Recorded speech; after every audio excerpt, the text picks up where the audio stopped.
নিয়মিত নতুন টিপস পেতে এবং ভিডিওটি থেকে আপনার সামান্যতম উপকার হলে চ্যানেলটি সাবস্ক্রাইব, লাইক, শেয়ার করবেন। আপনার যে কোনো জন্য সমস্যা আমাদেরকে কমেন্ট করে জানালে আমরা সমাধান দেওয়ার চেষ্টা করব। আমরা সর্বদা আপনাদের সেবায় আছি। হেলথ নলেজ আপনাকে স্বাগতম। আশা করি ভালো আছেন, সুস্থ আছেন।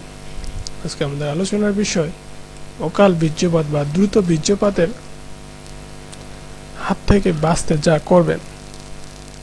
পুরুষ যদি উত্তেজনার শুরুতে বীর্য ত্যাগ করে তবে তাকে অকাল বীর্যপাত বলে। নারীর সাথে দৈহিক মিলনের সময় পুরুষ নানাভাবে নারীকে উত্তেজিত করে। এই সময় উভয়ের শরীর স্পর্শ করে এবং নানাভাবে আদর করতে থাকে। অনেক পুরুষের এই প্রাথমিক সময়ে বীর্যপাত হয়ে যায়, এতে পরবর্তী যৌন উত্তেজনা আর তীব্র হয় না। অকাল বীর্যপাতের ব্যাপারটি কয়েকটি পরামর্শ দেওয়া হলো নিম্নে।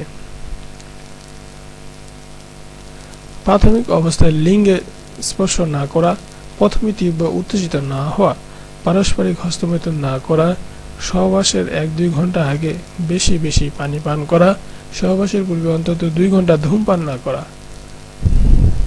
সহবাসের 15-20 মিনিট আগে মূত্র বিসর্জন করা, মানসিক শক্তির যথেষ্ট ব্যবহারের মাধ্যমে লিঙ্গের উত্তেজনা ধরে রাখা ইত্যাদি। ফোঁটা ফোঁটা বীর্যপাত পুরুষের যৌন জীবনের একটি সমস্যা। বিভিন্ন শারীরিক এবং মানসিক কারণে এই অবস্থার সৃষ্টি হতে পারে। সাইকোলজিক কারণে অবশ্য এই সমস্যা বেশি হয়। অনেক ক্ষেত্রে আঘাতজনিত কোনো কারণেও এটি হতে পারে।